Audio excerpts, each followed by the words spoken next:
Hey, what's going on, y'all? This is 103.5 FM, Chapel Hill, Carborough, WCOM, and you are listening to the Living Your Dreams radio show with your boy, Brian Bryant. I'm glad that you have joined me. It has been a great weekend, the last weekend of the State Fair. Yes. And I'm glad that you have had a great weekend. I got a special guest in the building with me today. We're going to get chopping up in a few. We're going to listen to a lot of new music today. And first of all, here is Cheryl Fortune with Figure Out here on the Living Your Dreams radio show.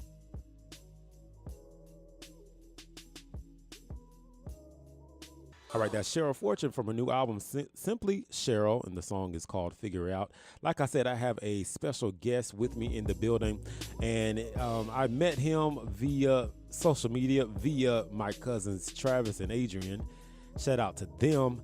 And he is a realtor. He's from South Boston, Virginia, and his name is Mr. Douglas Carrington. Am I correct? Yeah, you're correct. Yes, I got it. I got it. Well, welcome. How you doing? Doing fine. Thank you very much for having me on. No problem. It's good to have you on my show. So let's start because I want my listeners to know more about you and where you're from and your background and your education before we get into the nitty-gritty of what you do. Okay. So tell us about some of your background. Well, I'm from South Boston, Virginia. I have a little girl that's 7 years old. I have a Bachelor of Business Administration degree from Avery University. Recently came back home after the transition of my father. So I thought about getting into real estate to continue my sales skills. I have over 15 years of sales management experience, and also consumer relations experience. Okay, so with that experience, did you find yourself growing and learning a lot from those that you were, your supervisors, your managers, those that had an influence on you? Believe it or not, I learned a lot from the customers that I work with. Oh, wow. Okay. When you work in sales, most of my sales is retail sales. I've been a store manager for various retail companies. Yeah. I worked in automotive sales for various dealerships. Okay. You come across a lot of different people, a lot of different backgrounds, a lot of different ethnic backgrounds, right. A lot of different social backgrounds. Yes. And my job was never, my intent was never to sell. I consult. I'm there to help you, not there to sell you something. And sometimes customers do open up about, what they're going through, what they've been through, or, what challenges them. So I've kind of learned a lot from the customers. For themselves, wow. Throughout the years. Okay. And so that's your experience. And what can you say as a child, what was it that you believed was your dream from then? And is that still your dream now? I think it's still always been my dream. My mother will always tell you I've always been a talker. She always says your mouth can write a check that your butt can't cash. She's always said that, and I've always been a talker, and I've always been in sales. Yeah. So what I wanted to do is take that to the next level, and I thought real estate would be the best way for me to continue to grow, because as the years go by, you kind of see stuff change, and sometimes we don't want things to change. Right. But one thing I've learned that if you don't change, you can't grow. True. And sometimes you have to adapt to that. So that's a word right there. Yeah. Yes. So instead of sitting there watching the day in and day out go by, and if you want more, go out and get it, because nobody's not going to give it to you. You got to go out and work for it. Yes, you have to work for it. So what was the inspiration? What was the inspiration of you getting into realty? What was that? For the most part, really, honestly, to work for myself and still continue to, help people. Money's always great. We all want to make a lot of money. We all want to be, the next big thing with the money, but it's not necessarily all about the money. It's about helping people. I wanted to work for myself. I hated asking for time off. Can I go on vacation? Can I go see my daughter? Or can I take off for this weekend? Not just my previous job, but previous jobs down through the years. Right. So since I have these skills in sales and management, I have these skills in consumer relations, my business management experience, why not wrap that all into one and go into real estate, where I'm actually doing the same thing for these companies and making them money. Right. Why can't I use these same skills and experiences and work for myself? Most definitely. And I make my own schedule. If I have something coming up, I can plan for something. I don't have to ask for time off. Yeah. So that's one of the main factors there. But I don't want to send the wrong message. You do got to work. You have to work. You have to work. I still get up in the morning. Yeah. I still plan my day. Yeah.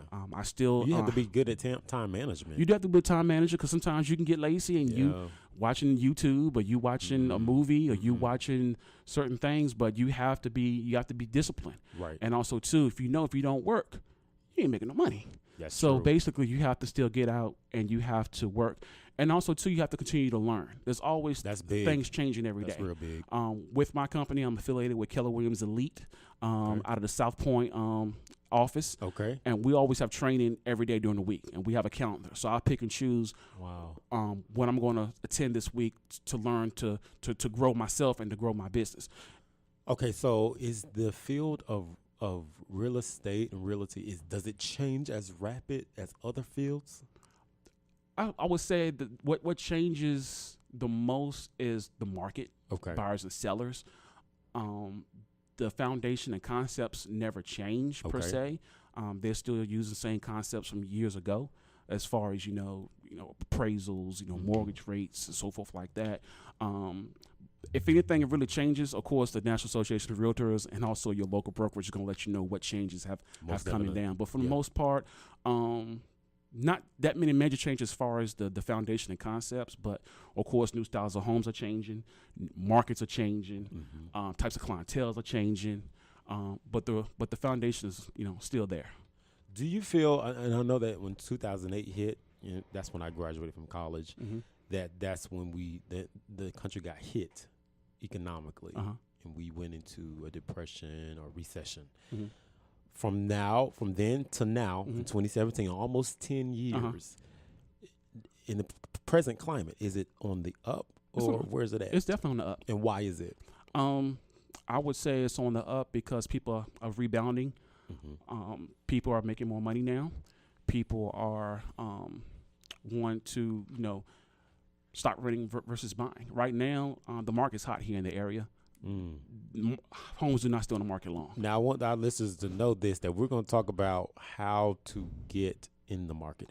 Later on, because that's one of the things I wanted to talk with Douglas about to help our listeners do, especially me. And that's why I interview so many people so that we all, especially millennials, can understand and learn and grow as we go. But you're saying that the market for, houses is on the up. Yes, on the up. Does that I know there are cycles to that, but does that have to do anything with our previous administration? Like, how did that work?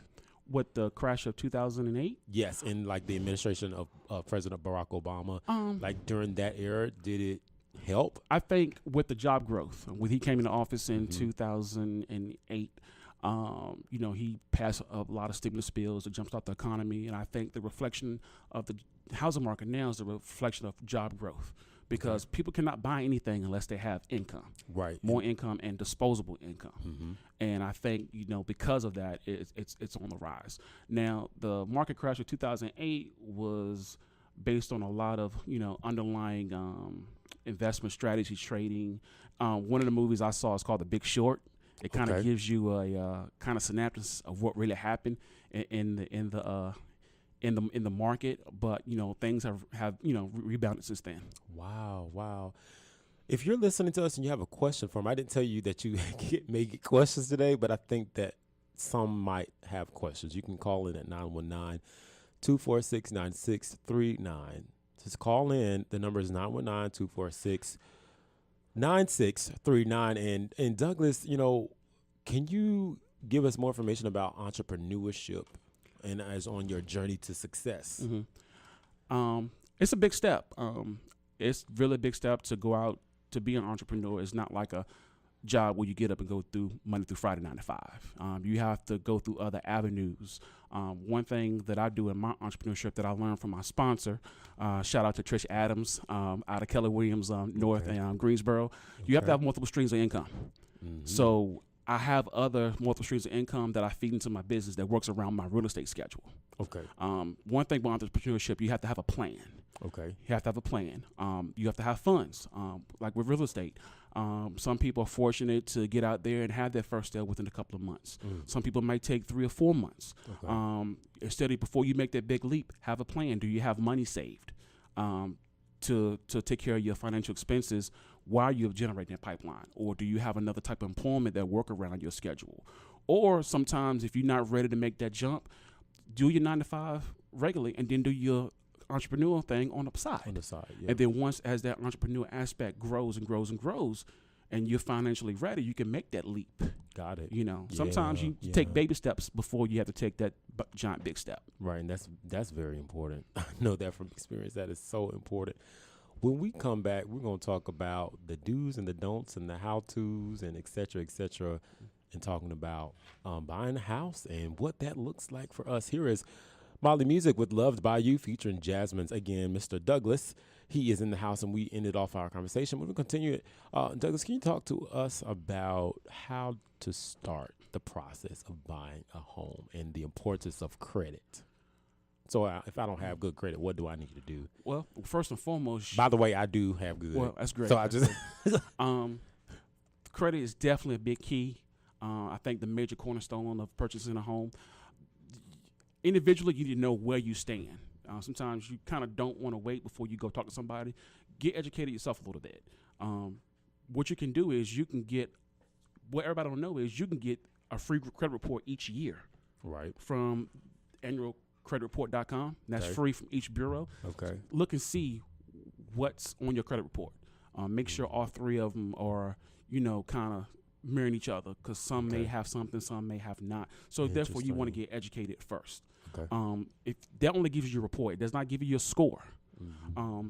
What I recommend is partnering with a mortgage lender. Okay. They can actually pull your credit and give you your score to see what's on your credit report and what things you need to have fixed in order to get the correct score or the right score that you need to get approved, because your credit score is going to determine your level of interest rate. And you said that people can go to the mortgage lender? Yeah, you can go to various mortgage lenders. If you want to work with, I'm not trying to endorse anybody, but if you go to your bank or you go to your credit union, if you go to State Employees or Bank of America or a mortgage company, work with them, because you want to get pre-approved first before you find a realtor to work with. Got it. Because that helps the realtor find the right house for you based on your price point that you got approved for. Now, I have you on this show, Douglas, because of this good information. And, of course, if people want to buy a house, they can contact you. Mm-hmm. But how do people decide which realtor to go with? And can you tell us the difference between a realtor and a real estate agent? Well, a real estate agent they both can do the same things.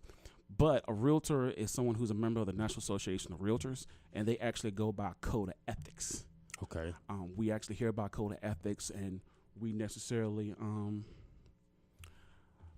want to do things the right way. Yes.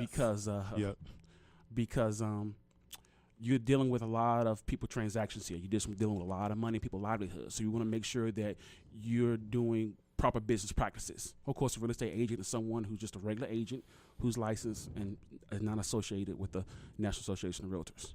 Okay, so the difference is that a realtor is associated with an association, National Association of Realtors, and they have a code of ethics. Can you break that down? What is the code of ethics? The code of ethics is basically certain things that we agree to adhere by, making sure that we're doing our fiduciary duty and our loyalty to the consumer, making sure we're doing right by them every step of the way. Right. Of course, as you know, in the past, when you don't have people who follow the rules, they kind of tend like to get over and right. No. Oh yeah. No, so that's why a realtor goes by a code of ethics. Not saying a real estate agent wouldn't want to go by a code of ethics, but that's really the difference between the two. So I've got say that I've gone to the mortgage lender and I've got my credit. My credit is good. Okay. And now there's a house that I see. Okay. That I'd like to buy. Okay. What are some questions that I need to ask myself other than besides the credit question? Because that's already taken care of. But do I need to ask other questions on whether I can afford it? Does the price at that time need to concern me of the house? And does the neighborhood, that it's in, does that, play a factor into how much the house is? That when selecting a house, you want to factor in a lot of things. Can you afford it? I mean, I know you got a pre-approval letter, but you want to make sure that you have a budget that's already written out, so you know that everything is going to be affordable, because you do not want to be what we call house broke, which means you can afford the house, but you can't afford to do anything else. Wow. So that's the first thing why you get the pre-approval letter. But when you go through your lender, he or she will be able to let you know what you can afford monthly.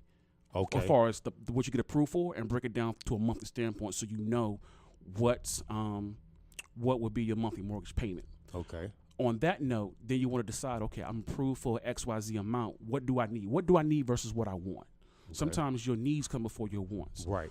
People buy houses because they want more room. They want a yard for their kids. They want a yard for their pets. Mm-hmm. They want to have it so where they can have entertain family and friends. You decide what do I need versus what I want. Right. What are some of the things that I want? Do I want a townhouse? Do I want a condo? Do I want a single family home? So a lot of those factors got to come into play. Where do I want to live? Because also too, depending on what you get approved for, is going to depend on where you're going to live. Have you ever worked with a client that could not get it, couldn't get the house of their choosing? Can you share some experiences? Are you allowed to, from your code of ethics, to share experiences with anonymous? As an anonymous, I wouldn't say it wasn't a house they couldn't get. It just wasn't for that right time. There's a lot of factors that changes the home buying process. I believe home ownership can be obtained by anybody. It's just everybody's situation is different. Yeah. Some people might have to get their credit fixed. Some people might need to save money. So it's not necessarily can't get it. It's just what steps and how much time is it going to take for them to get it. But the main thing is, I would say, is understand where your credit's at. Get your free credit reports each year. See where you're at. Number 2, budget. Number 3, go reach out to a mortgage lender to get a pre-approval letter, and then go find a realtor. And then with that realtor, let him or her know what you need, what you want, and basically what you can afford. Right. And it's going to be that realtor's job to find the right home for you. Okay, so we live in a tech world. We live in a app. There's an app for this, an app for that. Mm-hmm. Are there apps and or websites that can help people along this process? Yes, I actually have an app. Through my company, Keller, I have a mobile app that I can either email it to you, I can text it to you, as well. As a matter of fact, I have a QR code on my car magnet. Interesting. So if you're at the stoplight and you see me, you can scan my QR code. It takes you to my mobile app, and that way you can search for homes on your own at home just to get an idea. And if there's something that may interest you, you can email me directly from that app. Okay, so now, if the app is giving us, the how-tos in a way, the step-by-step process. Well, it just gives you what they're on the market. You what's can on the market. Search to see what's in various neighborhoods and so forth like that. Okay, so let's continue my story. So I got my credit pre-approved. I'm good to go. There's a house. I went to your app, and I saw a house that I really, really like. Mm-hmm.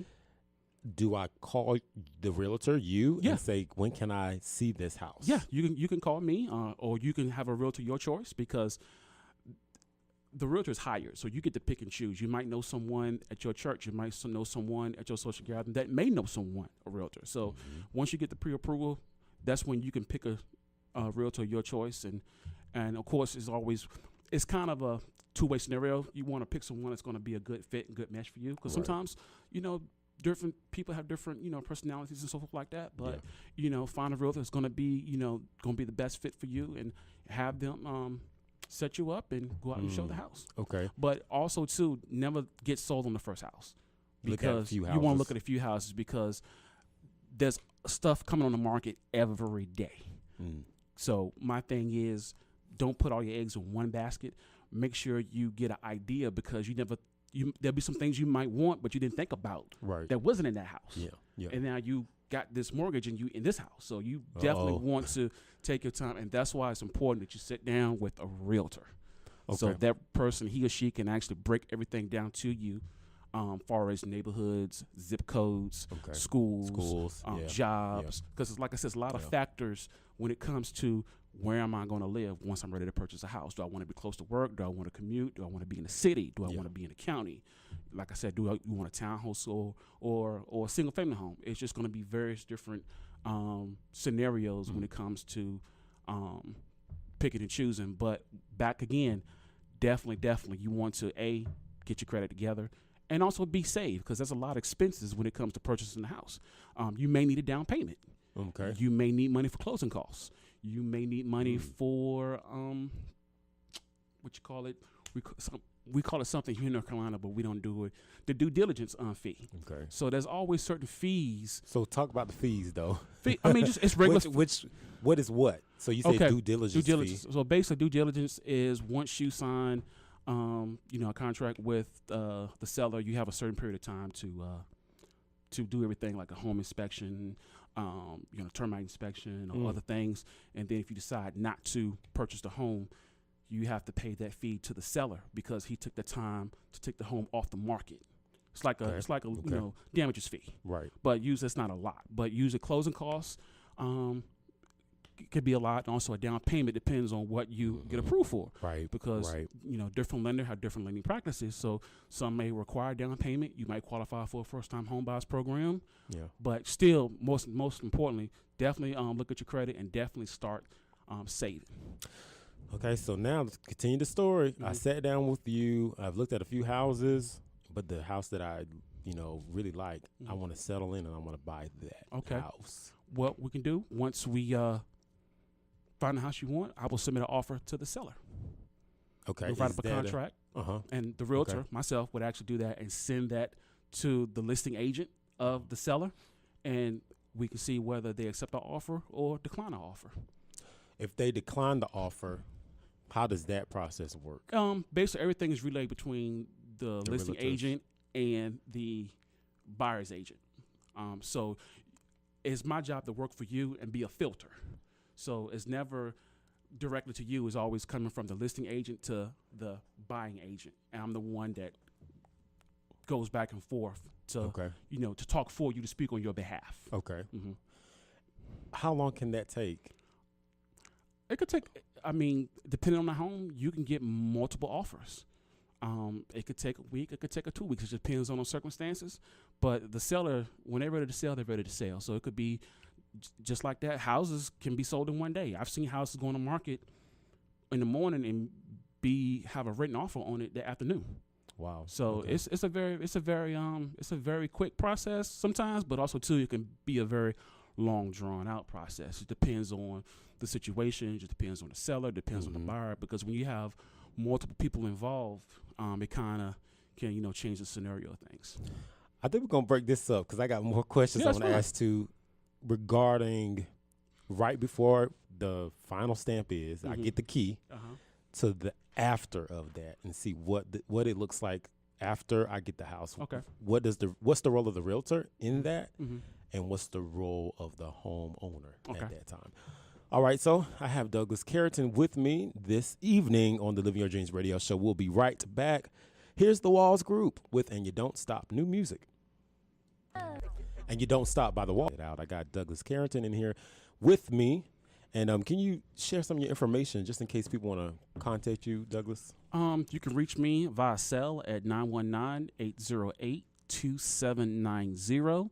I am on Facebook at Douglas Carrington. I'm also on Instagram at DC4 Real Estate. Real estate is together, all in one word. So that's DC4 Real Estate as far as Instagram. All right, and we've been talking about the journey of a home buyer. And I'm on the journey. We've covered the credit topic. We have covered, I guess it's called giving a bid to the homeowner. Yes, once you if they accept your offer. Okay, you go through this signing process, go through the lawyer's office, get everything changed over. You said lawyer's office. Yes, lawyers. Why are they because they're the one that's going to help you do the title research to make sure that the title's clear. Okay. They're also going to, because legally we cannot write documents. Okay. As far as contracts. Right. That's when the lawyer comes in effect. And the title is clear because the house is on the market. Well, no, it's clear because there's no, kind of like a car. Yeah. A title to a car. You want to make sure that seller is the actual owner. There's no other possession rights for any other people. Yep. Because sometimes over the years, titles and claims of possession do kind of get construed. So that's why the buyer will always choose the closing attorney to do the title research and to draw up the contracts for the actual purchase. How much how much money comes out of the person that wants to buy the house? Because there's so many people involved here. Mm-hmm. So is the person, am I paying you? Who am I paying? Well, here's the thing. If you're a buyer, you don't pay me. The realist, who pays you? The seller. Okay. Because what it is, when the listing agent lists the house, mm-hmm. they will give a percentage of commission to the buying agent. Okay. So if you're working with me as a buyer, you don't pay me anything. Right. I will get my commission off the sale of the house that you're purchasing from the listing agent. Right. Okay. So usually the standard market rate is, I don't know if I can really say this, but it's a certain percentage. They say, hey, I'm going to give X, Y, Z percent or 2% to the buying agent. Yes. And I get 2% off the sale of the house from the listing agent for bringing a buyer. Got it. You don't pay me. So I'm working for you. Good. Yeah. No, but of course, you're still getting paid from the other side. From the other side, but you as a buyer will not pay me directly. Got it. Okay. Of course, closing costs. You can negotiate closing costs with the seller. Okay. There's so many different ways and scenarios that you can go. Now, am I speaking, because we talked about that before, how you are the spokesperson mm-hmm. between the parties. Mm-hmm. Are you still going to be the spokesperson? I'm representing you, and to I the don't very have to speak to them at all? Okay, so why is that? Is that because it's a legality issue, or is it because it just keeps everybody on the same page? It keeps everybody on the same page because, how can I put this? I think for the most part, it makes the transaction a little bit easier. Okay. So like I said, of course, there are people who do sell the homes like a for sale by owner. We call them FSBOs. There are some people who actually do that. They're called FSBOs. FSBOs. For sale by owner, FSBO. Oh. So there are people who actually sell them homes themselves. Okay. But it's always best to work with a realtor because you get first-hand access on knowledge and information that can help you either buying or selling. Yeah. So when you work with a realtor, whether you're listing or whether you're selling, that agent is representing you. He or she is a voice for you. Got it. So you don't have to pick up the phone and call the seller or call the buyer. That's what your realtor would do for you.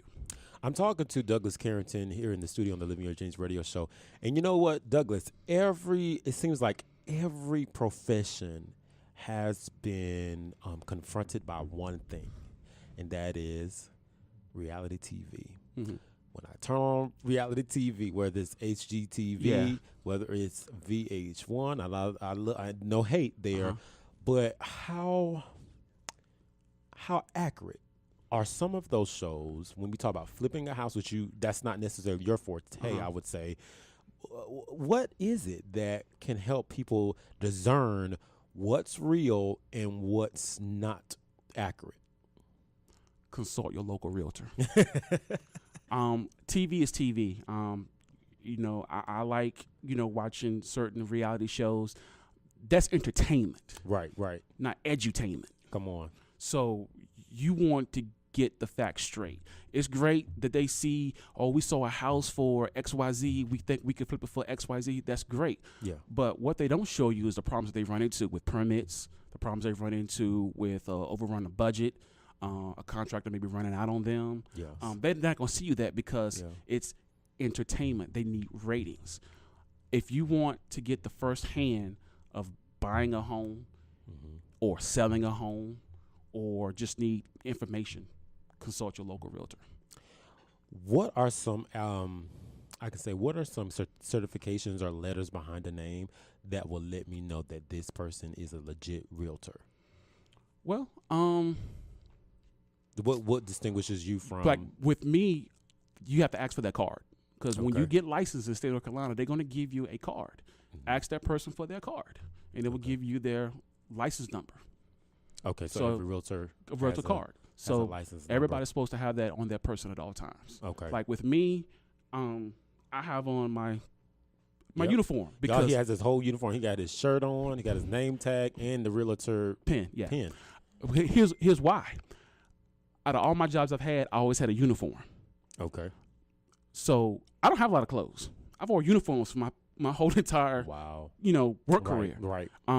So I like wearing a uniform, and it sticks out. It lets people know what I'm doing. Right. It's a conversational piece. Oh, you work at so-and-so. and I can start up a conversation, let them know what I do. Are they in the market, or they may know someone else who's in the market? So it's basically that's how I represent myself. This is my work uniform. Right. I got a red shirt, I got a white shirt, and I got a black shirt. Okay. All Keller Williams colors. All Keller Williams. So you know that it's me. But some other realtors, they dress up, they wear the coat and jacket. That's great. Right. Everybody has their own niche. Right. But this is my uniform niche that I've taken from over the years. That I've worked at other various jobs that had the uniform, had to put on the same thing every day. So why not do it now and keep it going? They save them some money. I'm gonna have to go to dealers to spend my money. True, very true. So I'm at the table now. We've almost at the mid process of buying a home. I've bought and I've identified the home with you. The seller has accepted my offer. Mm-hmm. What is next? The next go to closing. That's when you. What does that process look like? When you go to the lawyer and you actually sit down, and they've signed their portion of the documents they need to sign. Is this a lawyer that I find? Yes.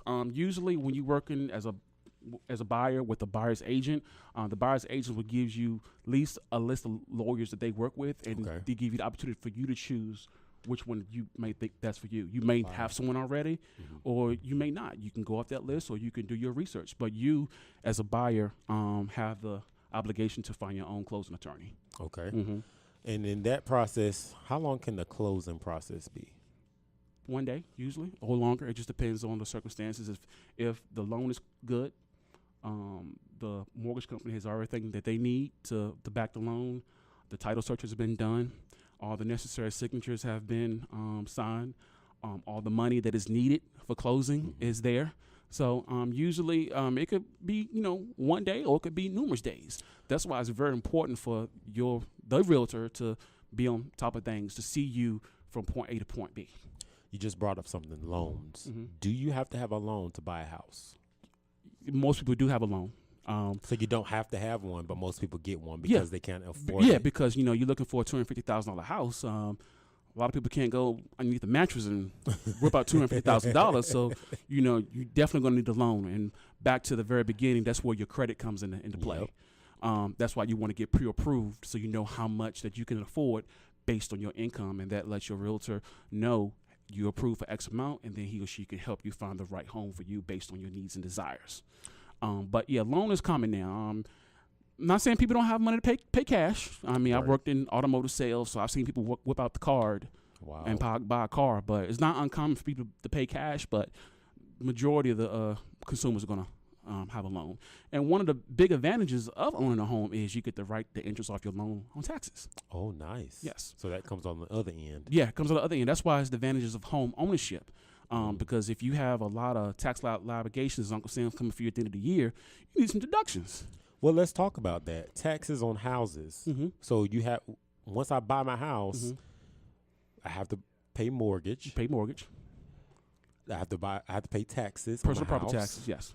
And that's annual. Mm-hmm. Are there any other fees that I need to pay for the house itself? If you live in like a HOA community, you might want to pay home association fees that upkeep the yard, the maintenance, the trash collection and so forth like that. Usually that could be factored into the mortgage and goes into an escrow account, where that account pays it every month there as well. So there are some expenses with owning a home. Of course, you own it, so you're the repairman. So if something breaks or something needs to be fixed, you're responsible for that, and that's where budgeting comes into play from the very beginning. Okay. Because people may think, well, I don't want to own a home because it's too much work. Well, I mean, yes, it's a work, but you know what? It's an asset, because what happens with that, your home is going to increase in value. And as it increases in value and you start paying your mortgage down, the difference is equity. Right. So that equity you can use for a lot of different things. I've seen some people take out, equity loans to put more money into the house. They might want to do some upgrades. They might take that equity and roll it over to the next house. Got it. So it's a lot of benefits to owning a home. Owning a home. I would say the advantages way outweigh more than the disadvantages. Great. And depending on the way your loan is structured or what you looking to purchase, you can own a home for just as much as you can pay rent. Do real estate agents and realtors, do they hold home buying literacy classes? Yes. And when does that happen at Kelly Williams? Usually that's something that the realtor would do as a way to market themselves. It just depends on if that realtor has, a lot of clients that might want to rent a room at a hotel, that might want to rent a room at the library. Usually something that a lot of nonprofits may give home buying seminars. Keller Williams more so is the brokerage, where all of us house our license under. Got it. But when it comes to home buying seminars, usually those are given by the individual realtors themselves within their market or community or at a church. Okay. If I come across or know one of my fellow realtors are giving a home buying seminar, I'd be more than happy to relay it to you, to put it out there to assist those who's ready to get started, or they can contact me from the information I previously gave. You can give it again if you want. You can reach me via cell at 919-808-2790. You can also reach me via email at douglas.carrington@kw.com. Okay. So in this house, I'm in the closing. Mm-hmm. Is a closing a meeting? Is it? This is the meeting of you and the attorney, and you signing the actual documents to take possession of the home. And that's where we get all the pictures from on Facebook when people are getting ready to congratulations. Close. Yes. Yeah. And they have the key to their home, and then they can move in. When they move in that first month, okay, let's talk about the itsy bitsy details. When they move in, they're bringing furniture from the furniture that they've bought. Do people get loans to get other stuff for the house? Do they get loans to buy furniture? Some do, but the recommendation is from the time you work with the mortgage lender to get pre-approved for your loan to the time that you close, you do not want to open up any more credit cards or charge anything, because that affects your credit score. Okay. So if you're going to get, I've seen people get pre-approved for a loan and go buy a brand new car. Whoa. And then what happens? Their loans fall through and they can't purchase the house. Oh, no. So that's why it's very important. If you purchase anything via credit, wait till you close on that home to get that new furniture. Do you think, and I want to speak specifically to African-American communities right now, do you think that financial literacy and home buyership, whether you're getting ready to buy a home or if you own a home right now, that type of literacy is available and wide open to the African-American community? Because it seems as if some of this information you have to talk with people or be in certain circles to know. Now, the internet is there and has a lot of information, but I think it that goes into play with people in the community. If there's a community activist or someone in the community that has access to that, I think it's up to that person to share that with them. Yes, the internet is there. There are a lot of avenues and resources to get information, but I think is depending on where you at, you have to go find that. And I think it's up to it goes two ways. Okay. That person will need to get the effort to go search. Right. Because, working in commission sales and other avenues, I call what it is equal opportunity. Right. Has to go both ways. Right. Right. But as far as credit, I know usually within the African American community, a lot of people have, credit issues, which is okay. Because like when I say I learn from a lot of my customers. Right. I work with customers on different economic levels, different social levels. Right. Life happens. Right. It does. Never be ashamed of what you've been through or what you're going through, because guess what? You can rebound. Good. You can rebound. Good, so if your credit score is a 520 right now, don't worry. Get a game plan together. One thing I used to tell my customers when I was selling automobiles, you're a little bit younger than me, but when I was coming up, there was a show called G.I. Joe. I remember At the end of the show, they always said, knowing is half the battle. Okay. So you got to get in the know. Mm-hmm. So that's why it's important for you, the consumer, to pull your credit report. What's on there? What needs to be fixed, right, and go through the next process. So home buying process is a great experience. Sometimes it could be a long, drawn-out process. Sometimes it could be short. Sometimes it could be long. It all depends on your individual circumstances. But knowing if you got a realtor that's in your corner, he or she is going to make the process very seamless. Amazing, amazing, amazing. Thank you, Douglas, for being with me today. Do you have any final thoughts? Because, I mean, the information that you've given has been so powerful. Yeah. Well, my goal is to definitely help people purchase their first home. I'm always available to be reached. Once again, you can reach me at 919-808-2790. Follow me at Douglas Carrington on real estate. You can also follow me on Instagram at DC4 real estate. Real estate is one word on Instagram, and I'd be more than happy to work with you. My goal is to work with you from the very beginning to the very end. And one thing that makes myself a little bit different, not just this, but in everything that I've done in sales, I work with you from the very beginning to the very end. If it might take you 6 months to get a house, that's okay. If it takes you a year and a half, that's okay. We're going to work on that process, and I'm going to get you the tools and resources that you need to fix what you need on your situation to get to where you want to go. That's one of the main reasons why I chose to go into this field. Wow. Thank you, sir. I really appreciate you coming on my show. I definitely appreciate it too, yes, man. Sir. Yes, sir. You all, follow us. You can follow me at Brian Bryant on Facebook and The Brian Bryant on Instagram. And check out my YouTube page, Brian Bryant. You will see this interview with Douglas on there in a few days. So if you want to go back and kind of recover some of the tips that he gave you, you can go on my YouTube page at Brian Bryant and listen to the interview. Thank you for joining us tonight on the Living Your Dreams radio show. I pray that you have a great week, and I'm going to pray actually right now. Father, I thank you for this time of knowledge and empowerment, and I pray that my listeners that are buying a home or looking to buy a home will find the courage to go and get the knowledge and the know-how in order to live their dream of buying and owning a home. And like Douglas talked about, knowing is half the battle, and we ask that you will guide us in wisdom and connect us with the right people to do what you've called us to do. In Jesus' name I pray. Amen.